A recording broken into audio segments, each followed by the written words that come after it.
길가메시 서사시 네 번째 시작합니다. 길가메시와 엔키두는 오랜 모험을 끝내고 우루크로 돌아왔습니다. 오랜만에 때 빼고 광낸 길가메시의 모습이 참으로 샤랄랄라 했습니다.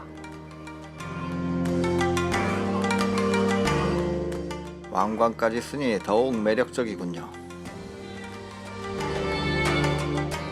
그런데 이를 몰래 지켜보던 이가 있었죠. 바로 여신 이난나, 곧 이슈타르 공주입니다. 첫눈에 반한 이슈타르는 길가메시에게 청혼했습니다. 뜬금없이요. 청금석과 금으로 만든, 게다가 금바퀴와 일렉트럼 뿔이 달린 최고급 승용차, 아니 최고급 수레를 주겠다며 유혹했습니다. 뿐만 아니라 주변 왕들이 절하게 하고 가축들은 쌍둥이를 낳게 하겠다는 등 명예, 풍요, 번영을 약속했지요. 우루크라는 한 나라의 젊은 임금으로서는 만족스러운 조건 같습니다. 만 길가메시는 단칼에 거부해버립니다. 그뿐인가요? 이슈타르를 면전에서 깎아내려버렸습니다. 그 비유가 아주 지독합니다. 허분 속의 얼음, 바람도 안 드는 반쪽짜리 문, 용감한 전사들이 짓밟는 궁전, 제 몸을 삼키는 코끼리, 주인 자의 손을 검게 만드는 역청, 그 사람을 흠뻑 적시는 물가죽 수통, 돌담을 허무는 석회암, 주인의 발을 물어뜯는 신발. 길가메시는 거기서 그치지 않았습니다. 이슈타르의 과거 행적을 하나하나 거론하며 거슬린 심기에 KO 펀치를 날려버렸죠.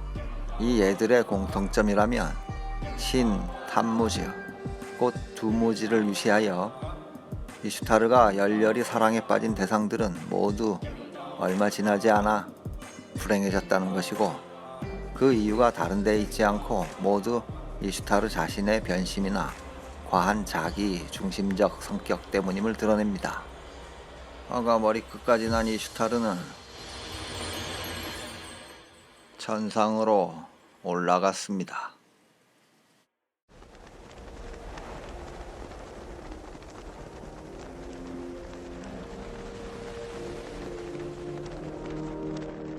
아버지 아누에게 눈물을 뚝뚝 흘리며 길가메시에게 당한 수모를 이야기했습니다. 하지만 아누는 길가메시가 거짓말을 한 것은 아니라고 하죠. 그래도 이슈타르는 끈질기게 아버지에게 매달렸습니다. 자신을 모욕한 길가메시를 죽여야겠으니 천상의 황소를 내어달라고 재촉했습니다. 안 들어주면 저승의 문을 부수어 놓아 죽은 자들이 산 자들을 먹게 하겠다고 초강수를 두었지요. 난감한 아누는 천상의 황소가 지상에 내려가면 생길 문제를 이야기하며 말렸습니다.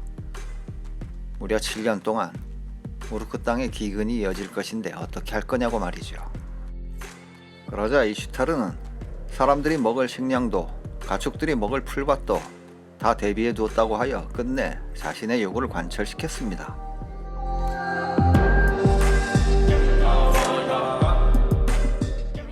그렇게 우루크에 나타난 천상의 황소는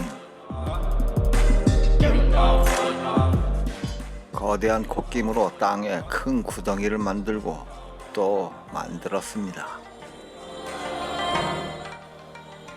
처음에 젊은이들 100명, 두 번째엔 200명이 빠져 죽어나갔습니다.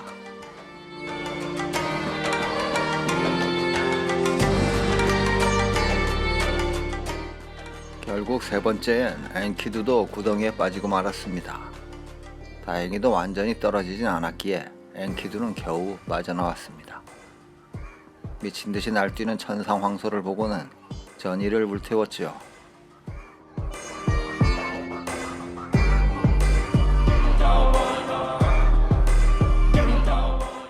비명과 땅이 꺼지는 굉음에 거리로 나온 길가메시는 엔키두를 불렀습니다.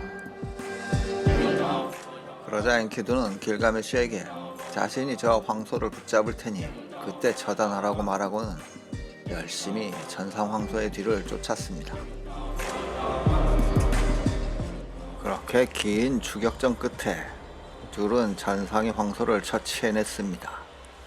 엔키두가 꼬리를 붙잡고 길가메시가 단칼에 숨을 끊어서 말이죠.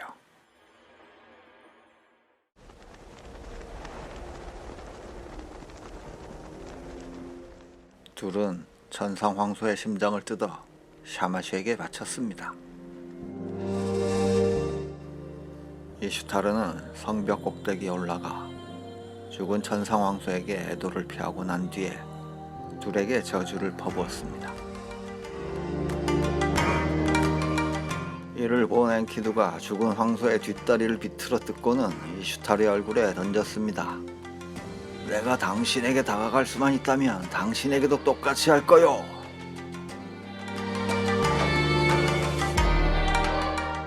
이슈타르는 숭배할 여성들을 모아 이 천상 황소의 뒷다리를 모셔 애도하도록 하였습니다. 길가메시와 엔키두는 황소의 기름을 아버지인 루갈반다에게 바치고 커다란 뿔은 침실에다 걸어두었습니다. 그리고 유프라테스 강에서 씻고는 우르크의 거리를 활보했습니다.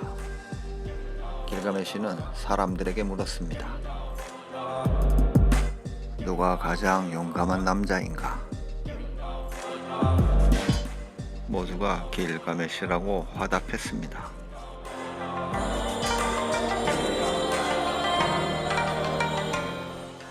길가메시의 서사시 계속됩니다.